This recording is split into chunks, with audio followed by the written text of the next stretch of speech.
Beleza.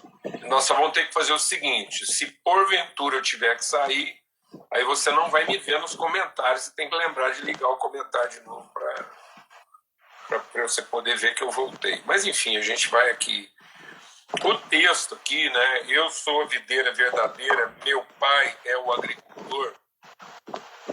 Eu creio que esse texto aqui, a gente tem que tomar um certo cuidado de dizer que mudou o paradigma, né? Eu creio que o paradigma se aprofundou, entende, né? A gente está tendo mais luz. Então Deus não mudou, Ele está apenas se revelando de forma mais profunda, mais intensa. É como se a luz, que é o que o próprio texto de Hebreu diz, tendo Deus outrora falado, Ele agora nos falou através de seu Filho, que é a perfeita imagem. Então a gente vinha ouvindo, né, o som de Deus, a gente não poderia dizer que não estava ouvindo, mas agora isso está revelado na sua maneira plena, absoluta. Então a gente tem que tomar o cuidado de não usar a palavra mudar, porque ele não muda, mas ele está se transformando. Então eu posso dizer que Deus está se transformando. Então é um movimento em que a forma fica cada vez mais. Isso é essencial para eu poder entender que Deus não se revela na forma estática, mas ele se... Por isso que é o Espírito, né? A primeira definição do Espírito de Deus, lá em Gênesis, é o Espírito se movia. Uma das dificuldades que a gente tem em Deus é que a gente quer que Deus venha onde eu estou parado. E eu não quero ser movimentado por Deus. Então eu só vou conhecer Deus na sua plenitude, na sua perfeita imagem, se eu for movimentado pelo mesmo Espírito que estava em Cristo. Então muitas vezes eu quero conhecer a Deus na forma estática Jesus e não na forma dinâmica Cristo. Então Jesus é o Cristo de Deus.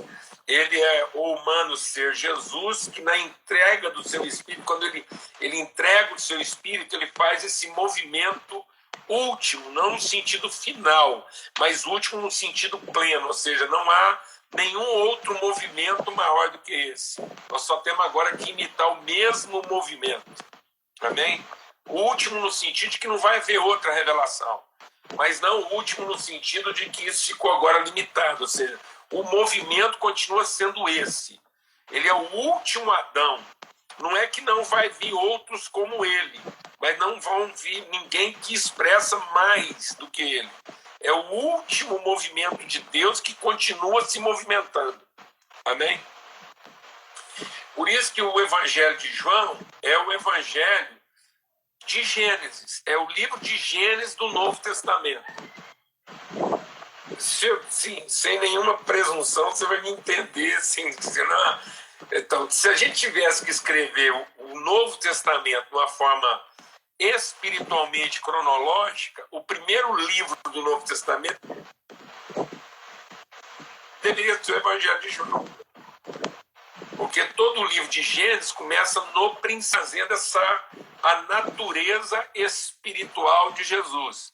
Então, nos outros evangelhos, eu estou vendo os aspectos de Jesus. Mas no Evangelho de João, eu estou vendo o Cristo. Jesus, o Cristo. Tanto que João diz isso. Aquilo que está acontecendo aqui nesse Evangelho está sendo narrado para que vocês creiam que Jesus é o Cristo, o Filho de Deus. E assim vocês vivam essa vida. Vocês façam parte desse movimento, dessa vida abundante. Vocês façam parte dessas águas. E aí, nessa definição, né, genética da